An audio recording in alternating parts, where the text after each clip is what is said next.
কোরআন শুনতে যদি ভালো লাগে, কোরআন তেলাওয়াতে যখন শুনলেন, শোনার পরে কিছু একটা বলা দরকার।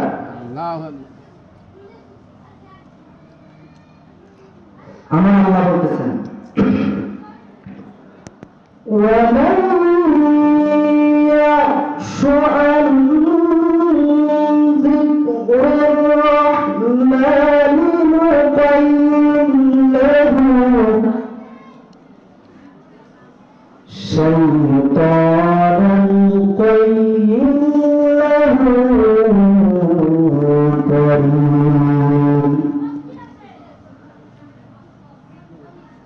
আজ থেকে 10 বছর আগে এই পৃথিবীর জমিনে